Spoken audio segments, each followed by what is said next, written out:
everyone. Welcome to the last episode of Case Clothed of 2024. Can't believe that 2024 is coming to an end. I know, wasn't it just New Year's Eve like yesterday? And now we're coming up on another New Year? I feel like I went to bed really early on New Year's Eve last Did you year, really? so- Did you make it to midnight? I don't think so, honestly, because at that time I think I was still recovering from our morning TV schedule. Oh, yeah. And staying up past 9 o'clock for me was just such a battle. Yeah. So no, I honestly don't even remember last year what I did on New Year's, so it was obviously not very memorable. We were still living in our condo. We had a couple of friends over and we watched the ball drop, but I think we were late because the feed was delayed. But then I think we wrapped it up pretty quick. It was like midnight, everyone go home, I'm tired. Yeah, I feel like once the ball drops on New Year's, it's about like 30 minutes max before everybody's like dipping out. Oh, totally. But this year I'm gonna make it to midnight. Determined. A full year to adjust back to normal human hours. So, but it's just crazy to think that another year has gone by and like 2025 just feels. Do you remember as a kid thinking like 2025 felt like, I don't know, we'd be flying in spaceships? Yeah, like the Jetsons. Yeah. Totally. And I remember in grade 2, for me, we switched over from 1999 to 2000 and we did like a whole unit on what it was to be a millennium and all this stuff. And I just remember thinking it was so futuristic and being like, when I'm 30, it's going to be 2020, so it was just wild to think about that now we're going into 2025. This episode, we decided to talk a little bit about our takeaways from the year. I think we both had, in our own ways, like pretty big years. Yeah. So we thought more takeaways than like learnings. Yeah, I think it's less about the lessons and more about like it could be about the lessons, but what is your takeaway from this year? I mean, I got laid off from my job and started a whole new career in a different industry. And you've kind of gone through some career changes as well. I left media. Well, actually, I left media in 2023, but sort of close to the end. Huge career change. Had another career change this year. I launched my own business last year that did very well. So I'm very grateful for that. Better than I expected. I like to keep my expectations low on everything so that when things go great, I'm like, oh wow, I'm pleasantly surprised. Yeah. And it was just a huge year. I had another nephew born in the summertime. We bought our first house. Yes. Yeah. Yeah. I bought my first condo at the end of 2023. So yeah, it was a big year for both of us, I think. And we'll get into some of this in the takeaways, but for me, it was like a very successful year professionally. And ultimately successful personally, but it was the last 2 years for me were really, really hard personally. So my takeaways will probably focus on some of that. But yeah, should we get into it? Yeah, let's get into it. Why don't you lead us off with your first takeaway from 2024? All right, so I think the first takeaway for me, and I think of these as things when we were talking about this yesterday and what we were going to sort of talk about, not learnings for me, but things that I understand. It's like things that I knew already, but it's different to know something versus to really understand what something means. Totally. So the first thing for me is it's usually really, truly not about you. Okay. And people always say that, it's not about you.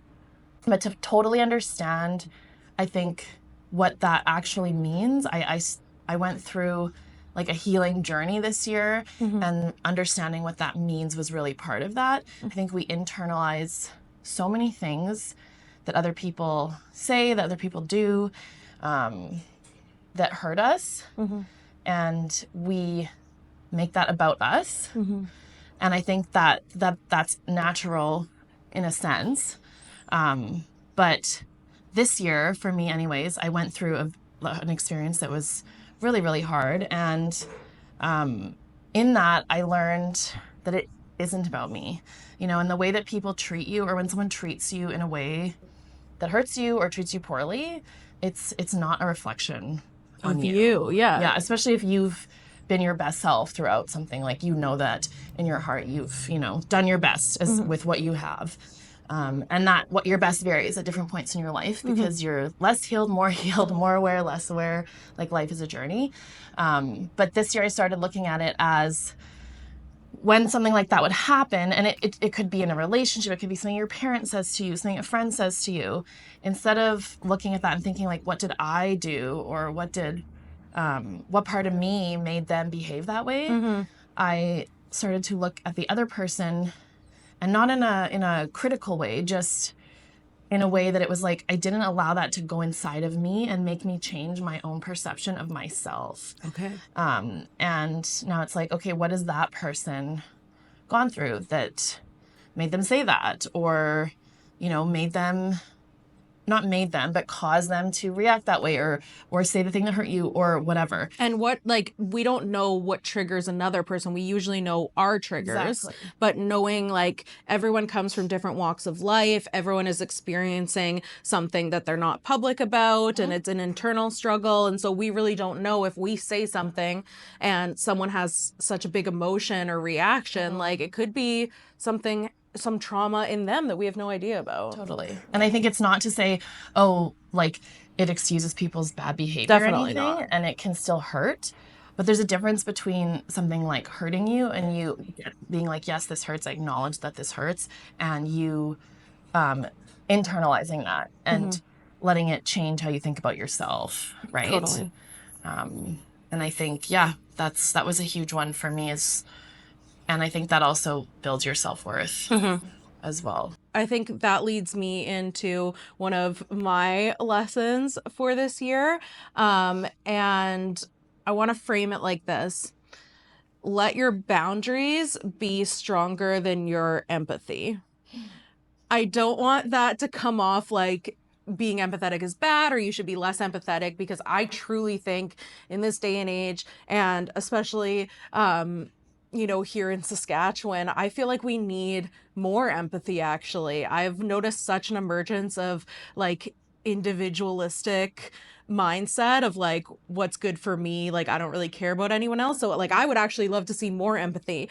But I think for me, as like a recovering people pleaser, I often will cave or swallow my own feelings or how I'm feeling, because I have a lot of empathy and I can always see what someone else is going through, and I can always put myself in their shoes and say like, well, XYZ. So, but this year I have really tried to crack down on like sitting with the uncomfortable feeling of saying no and knowing someone could be disappointed or upset, but that they're an adult and adults deal with disappointment all the time. And me saying no, it's, I'm fighting for that inner child in me. I don't have to say yes to everything. And I think this is also a lesson maybe you've experienced too. When you're starting out in the media industry, you would just say yes to everything.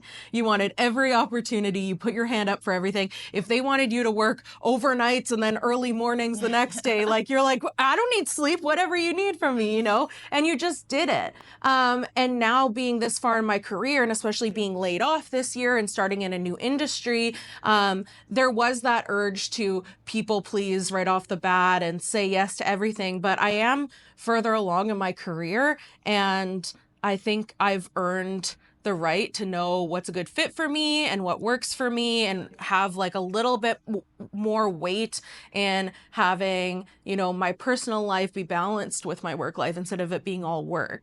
And so definitely boundaries is something that I've had to work very hard to say no to things that don't work, saying no if like an event doesn't work for my schedule or a shift doesn't work, or only doing what I can and not guilting myself for it. But also, like, I've had a bit of family conflict this year, and I was definitely, the role in my family was being the peacemaker.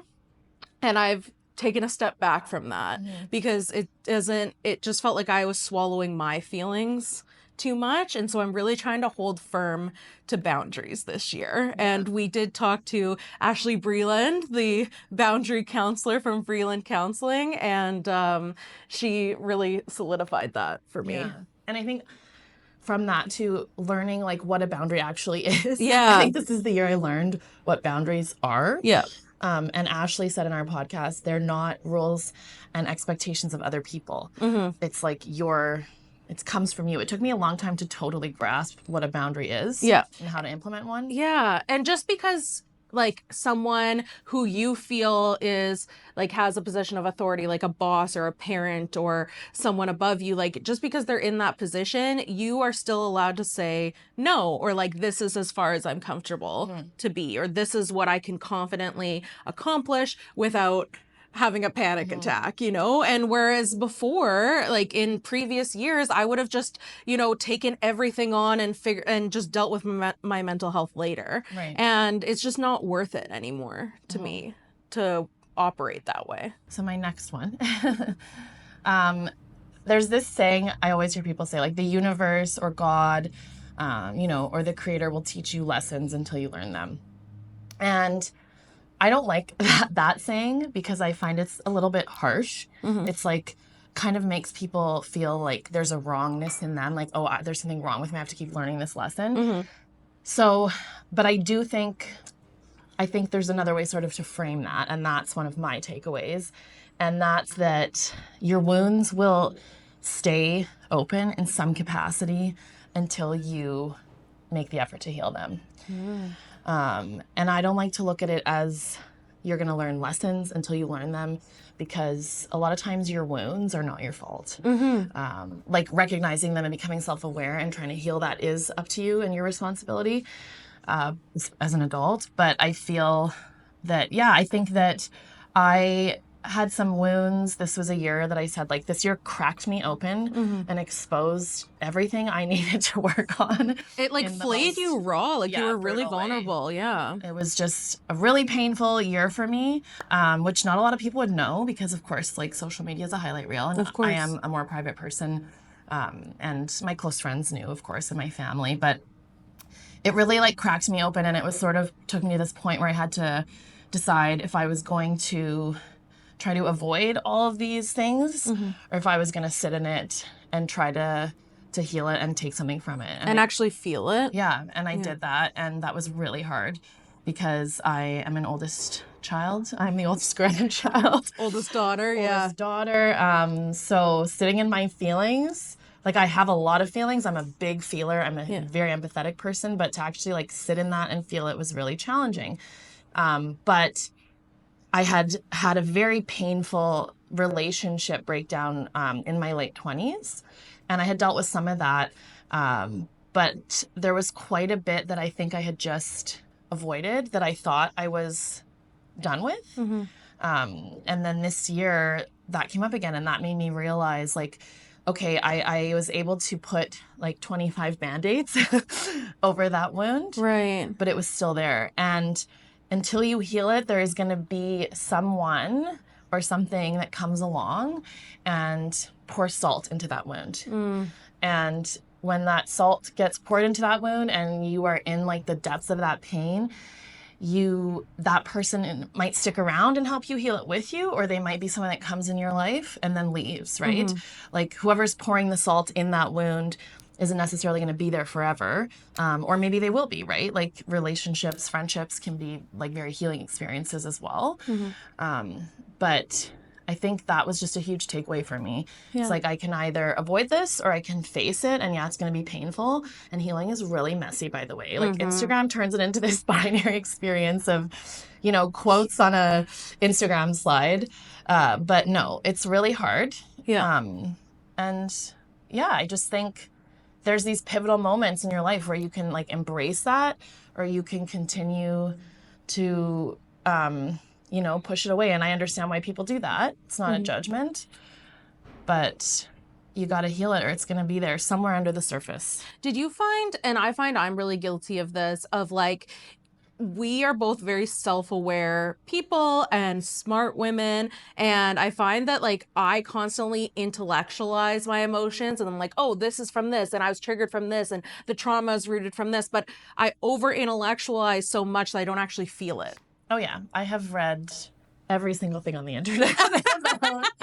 Every single thing that has gone through my brain. And that was something that I learned too, is like you can't intellectualize it, and your feelings aren't I hate these taglines because they're so overused now, but your feelings aren't facts. Yeah. In the way that it's like, that makes you feel okay to feel them. Yeah. It's like, okay, I feel this way. This isn't like a fact about my life. This isn't who I am. You know, the person who might have triggered me to feel this way doesn't know I feel this way necessarily either. Like, so you can work through that and feel less guilt about feeling that emotion. Because I think for people like us, a lot of times the guilt comes from the actual feeling. Like, I shouldn't feel angry. I should be able to let this go. I shouldn't be heartbroken. I shouldn't be sad. Yeah. Like, it's almost like the shouldn't is so, it's like a shame thing. Yes. It's so harmful. Like putting the pressure on yourself to shouldn't. I shouldn't be this way. But who's to say? Exactly. Yeah. And then in that way, it's like you're trying to, like you said, intellectualize the feeling when it's just a feeling and you're just allowed to feel, and you don't have to actually even have a totally good reason. You can just feel something. How you deal with that feeling, you know, that's a responsibility that you have, like your reaction to something. But when you talk about over intellectualizing, not writing your own story either in your mind about something that happened in your life, whether it was with a parent, a friend, a coworker, a relationship, whatever it is, it's like the only story that you know is yours. So don't sit there and write, you know, the other person's story about how they feel. Yeah. It's like, well, it must be this. A lot of times, it's actually not. You didn't fact check that. No. Yeah. And I remember my therapist once said something to me, and she said there was this study done that said 90% of the things that you write in your own mind about someone else are incorrect. So, like, the reason that you assume someone did something is usually not right. Right. And that was kind of interesting to me because, you know, we come up with all these reasons. Well, they must think this of me. Yeah. That's why they must have done this. Yeah. And or like that they're coming from a place of, you know, negativity or hate, or like they're just like this. Yeah. It's like, well, exactly. Yeah. No. And a lot of times people are just also, they're self-preserving. Yeah. They're in survival mode, or they're, completely. So. I think this year has been like a real year of growth in my relationship as well. My partner Brad and I had our 2-year anniversary in November, and I've noticed like we have been growing together and healing together. I know like other people who might be watching this that are in relationships, or if you've been in a relationship, you know that like childhood trauma and past trauma comes up. It comes out to play, and you don't exactly know where it's coming from until you kind of dial it back and say, where is this rooted from? Why is this happening? And so I think what my next takeaway, number 2, is that I am not hard to love, and that I am worthy of love. I think I carried with me for so long that because I was single for a really large part of my life, that I wasn't good enough, or I was too much. Like I needed to scale myself back, or I was too weird, or I was too this, or this is why I was single. This is why I was single.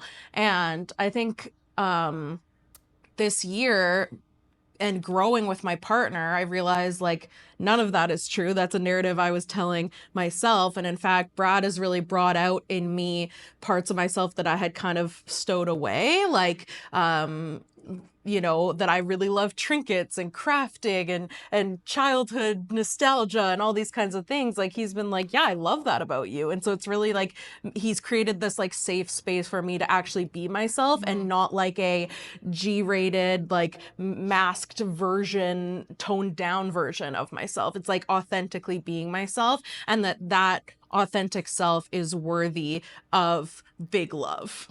And you don't have to settle for just some little smidgen of love. You can have the big love, and it'll find you. Like it'll come. And I think that you and I are so similar. That's why we're best friends. But the concept of being too much, I think so many women have dealt with that feeling. And then on the flip side of not being enough, like somehow you can be too much and not also enough at the not same enough. time. Yeah. It's like the fact that you are too much somehow makes you not enough. Yeah. And that if we have all these accomplishments and we're, you know, like high achieving women, that like we need to tone it down to be digestible for dating. And it's like, that's just not real. No. And I think too, it's like, you just have to be yourself, because anything that is meant for you is going to take you at yourself. Yeah. You know, like if something isn't meant for you, or if a person can't accept you the way that you are and embrace you for who you are, that's not a person for you. Whether it's, like I said, maybe a parent's a little different, but you know, friends, relationships, anything like, but that is such a struggle. I think it took me to come into my 30s as well. Yeah. Like, you're 31, right? I'm 32. 32. Yeah. We don't know how old each other is. No, it's not important. I'm turning 38, but just as like a point of reference, because when I turned 30, I remember I had this moment where I just started to care less about what other people thought of me. And I spent a lot of my 20s, I don't even think it was conscious, just worrying about what other people thought. Yeah. And not wanting to deviate from the norm all that much. Totally. And not wanting to step out of line that much either. And I think, when you hit that 30 mark, I feel the same way. Like, you're just like, I don't care anymore. Just have less, what's to give. Exactly. It's super liberating. It is. And I think the older you get, women always say that, 40, 50, it's like there's like more freedom and more liberation, like with every year that passes. Yeah. And I think that probably comes as part of aging too, right? Okay, so my third is that everything is temporary. And this was something that I, when I said at the beginning about understanding something versus knowing it, because it's like, I know everything's temporary. I knew that at an intellectual level, but this year I think I really tried to understand it. And that goes along with being present, right? And everything is temporary is something that was really hard for me to embrace, because I think I was very lucky to grow up in a home that was very secure. And I have amazing parents. I'm really close to my siblings. I still am. And to me, all the people in my life felt very permanent. Like, to me, people I bring into my life, I want them to stay. Yeah. So it's very hard for me to like let people go, I think. And that is the side effect of something really great that, most of the people in my life, in my family, I've had them my whole life, and I feel like I will have them my whole life. So for me, understanding that was hard. I've obviously experienced death and I've grieved people dying, but there's a difference, I think, between, and this is not a comparison, but having to let go of somebody who is still here, they're just not in your life anymore. Totally. Versus somebody who isn't in anybody's life anymore. When I went through, a few different experiences this year, and I was trying to learn and heal and move forward and grow from the past, that was something I really thought about and was really tried to be present in moments where I felt really good. Like, I remember being in this one specific moment and thinking, this won't last forever. That's okay. Or maybe it will, whatever it was, right? But like right now, I'm really happy and this feels really good. And I just want to like sit in that and appreciate that and be in this moment. I don't want to think about anything before. I don't think about anything after. And I still remember sitting there thinking to myself, just appreciate this for what it is. I think it's hard as really type A women, we're always planning. Like, we're 9 steps ahead of the current moment. And so we both struggle with being present and just experiencing, instead of thinking, okay, after this, I have this. And then, or if you're with someone, it's like, okay, where is this going? Are we dating? Are we getting serious? Are we getting married? How are they going to do with my parents? Are we like, what would we do for a wedding? Would we do it here? Would we do it? Like, it's like, you are 900 steps. Are you enjoying the drink you're having? Right?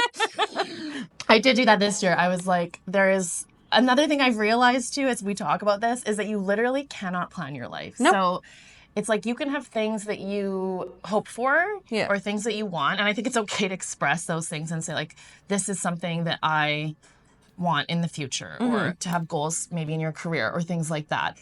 But don't get too attached to outcomes, because it's not good to expect something. You don't know, like I'm turning 38, and would I like to have a child? Yes, I would.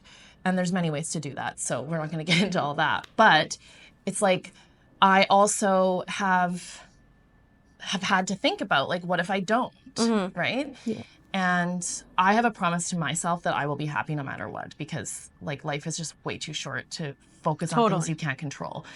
But, and I know I'll be happy. I have a very full life outside of that.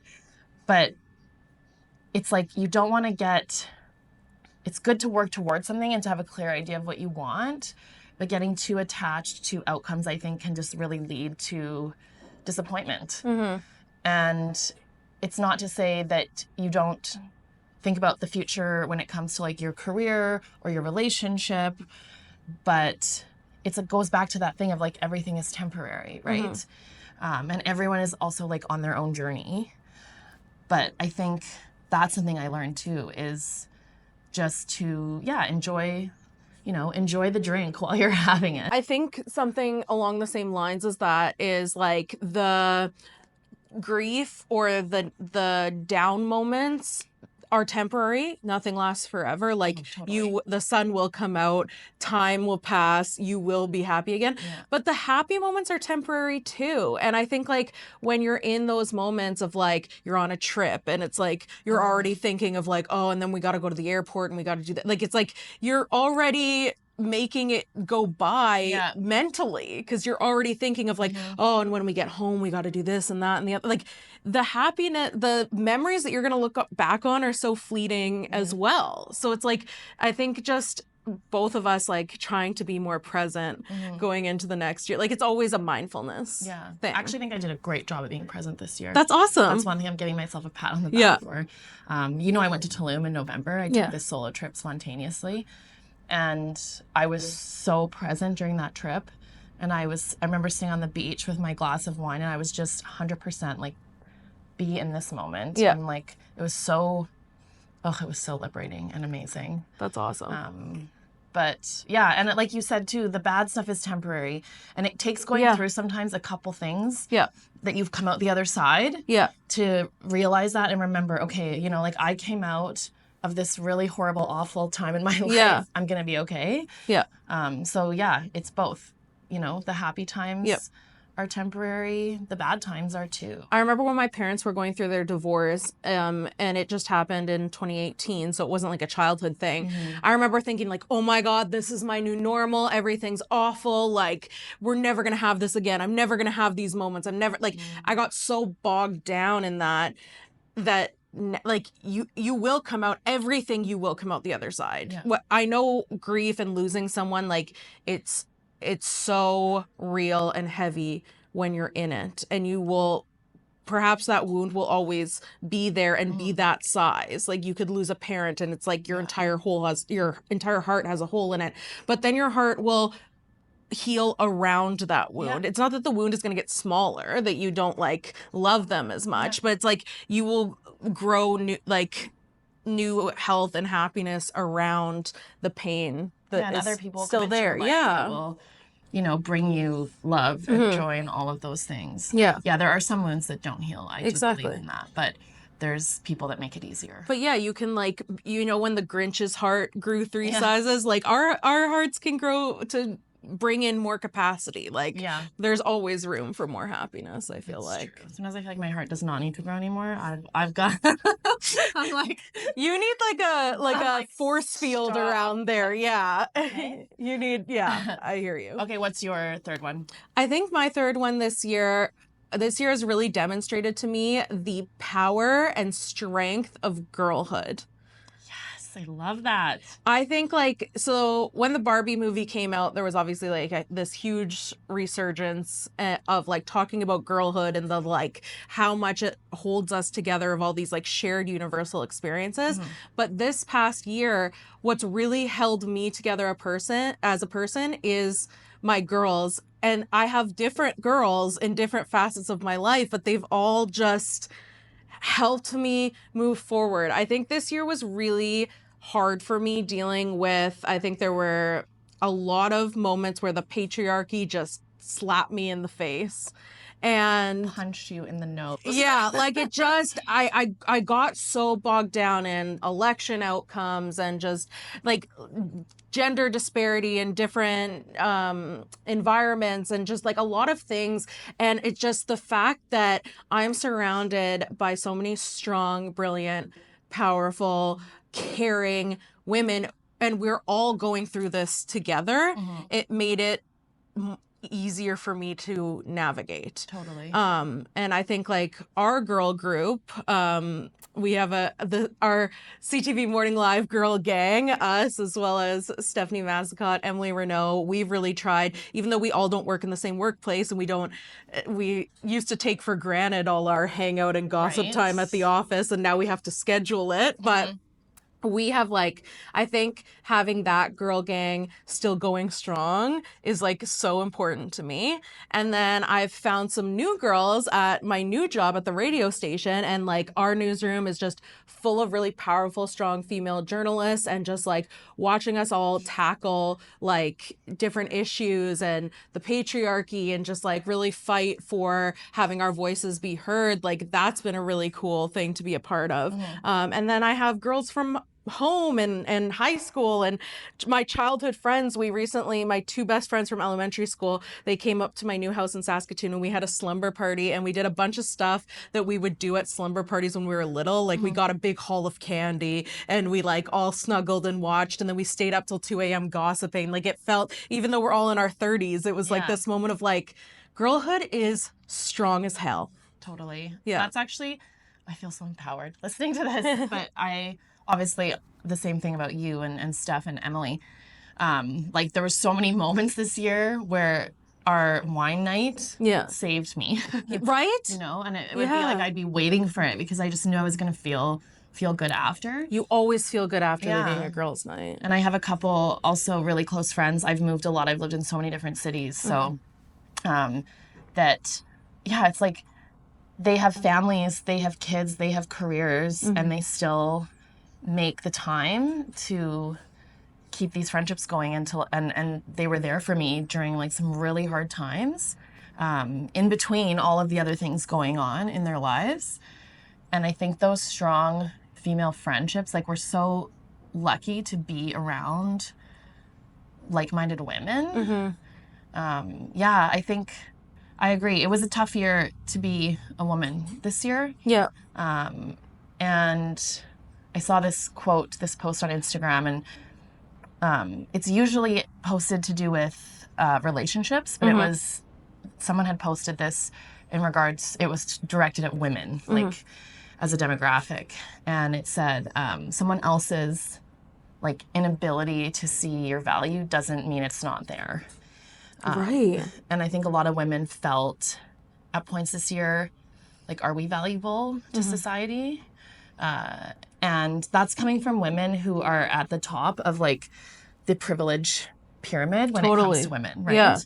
Yeah. So if we feel that way, imagine how, you know, a lot of other women feel who are not at the top of that pyramid. Yeah. And I think it's really important for women to lift each other up. It's like that saying about, you know, who said it? I quoted this at an event that I hosted, and it was about bringing a ladder. It's not about shattering a glass ceiling. Yeah. It's like, it is, but it's like bring a ladder so that all the other women can come up with you. Yeah. Right? And I think as women, part of the patriarchy was pitting us against each other. And I'm old enough to remember, and I don't know if it's still like this, but what it was like, sort of that environment of competitiveness between women. And I think it's going away because I think women now are starting to take a step back and say, like, actually, no. Yeah. There's room for everybody. Yeah.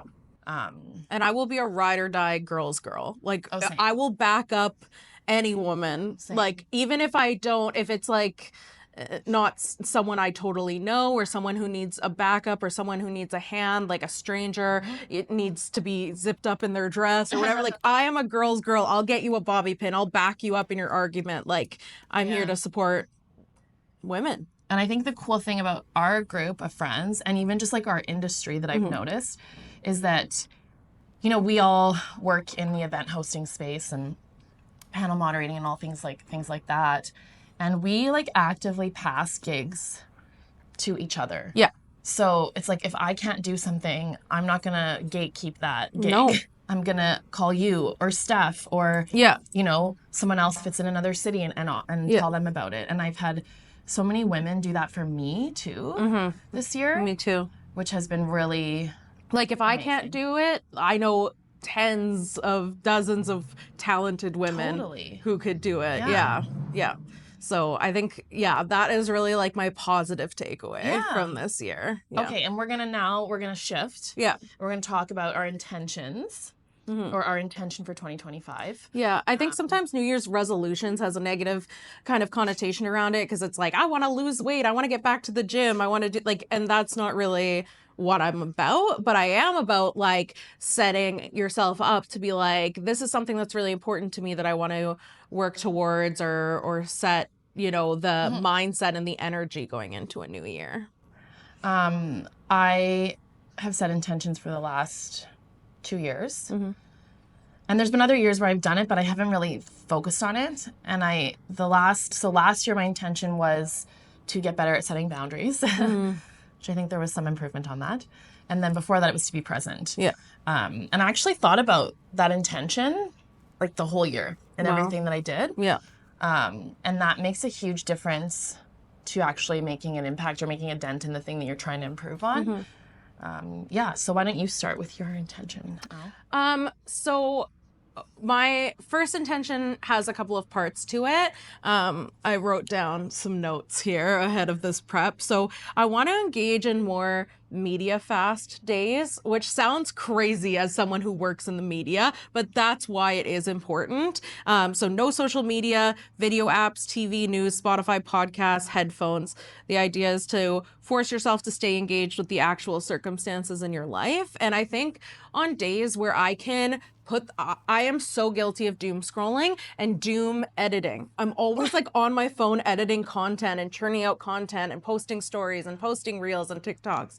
And on the days where the world feels heavy, like that doesn't help me in any way, but it is mindless enough that I, you know, put on, you know, Brooklyn Nine-Nine on Netflix and then I'm just scrolling on my phone for 2 hours before bed and then I wonder why my mental health is awful. So I think I want to, in 2025, set the intention of like having media fast days where it's not about the shows, it's about like reading a physical book, it's about like engaging, and like art really makes me happy. So like doing my watercolors or doing a craft or getting outside or playing with my pets or like having quality like time with my partner. Like Brad and I will just sit and we'll put on music on our vinyl player and we'll just like sit and talk for like I could talk to that man for, well, I hope the rest of my life. Like we never get bored of just talking. So I really want to have more days where it's intentional. It's not like, oh, my phone was charging and it was actually a nice break. Like I want to be like, okay, like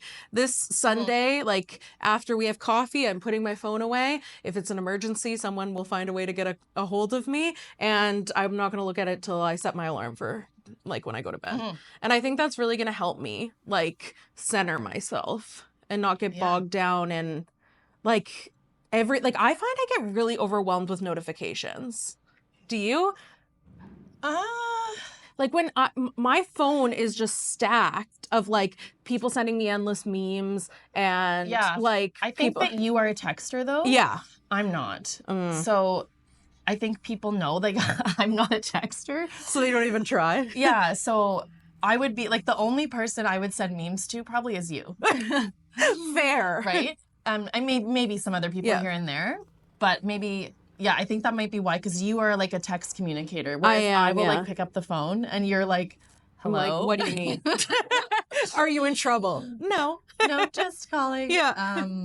So I want to be But I like that for you. intentional I about think that's that. Yeah. great. Yeah. Yeah. And I want to like this year I really leaned more into my artsy side, and Brad really encouraged that part of me and is like, I know how much like make time for the art. Like, yes, it's a lot of setup and like you can get messy and all that, but like make time for it because it makes you happy. Totally. And Yeah. art does not have to be for other people. No, you don't have to monetize No, it. and I It's think just social media has made it so, and I'm not saying anything against people who are putting their art out there. I get it. Like if you're Yeah. trying to make a living as an artist, Yeah. it's a grind. Yeah. I've done it.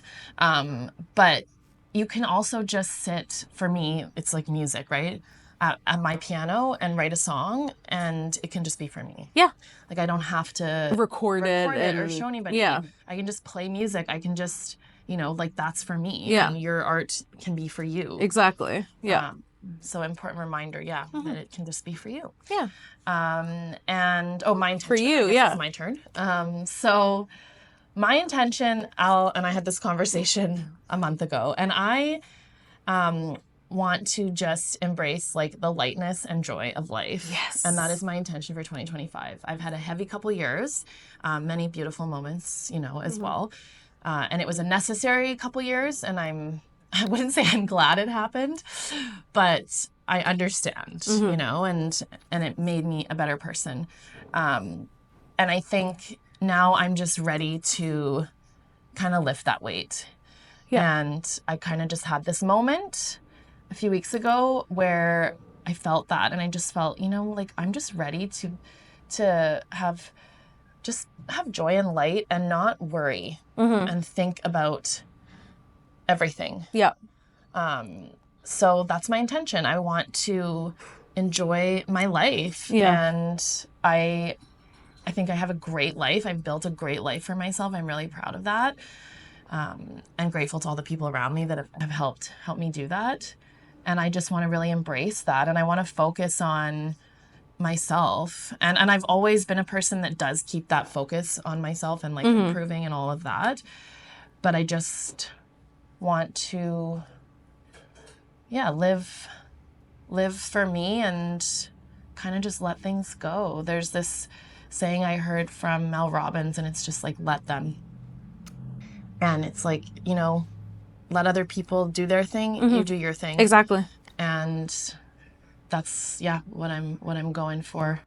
There's a saying in our newsroom, our morning anchor Erin always says, it's not that serious. Like we work in news and like there's a lot of serious stuff, but sometimes the like minuscule of like, oh, I gotta go get groceries and I have to make dinner and then I have to do that. Like, it's not that serious. Yeah. It's really not that serious. Totally. And so taking a step back and enjoying the like lightness and joy and brevity of life, it's like, if you don't get groceries today, the world, it's okay. And even the serious stuff, like there was this podcast that I used to listen to. It was a Sons of Anarchy podcast. Yeah. I'm like a Sons of Anarchy super fan, which, you wouldn't necessarily think you're going to pick up this life advice from Sons of Anarchy. But one of the things on their podcast was just like when something would happen, they would just both be like, who cares? Yeah.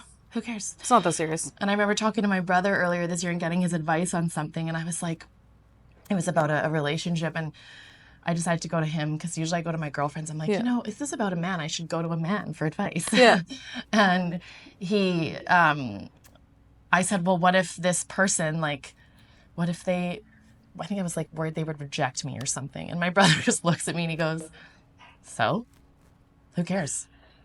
And I was like, you're right. Yeah. No, but in that moment I was like, you're right. Like, it really doesn't matter. Yeah. Like, I'm me. I'm good. Yeah. Who cares? Totally.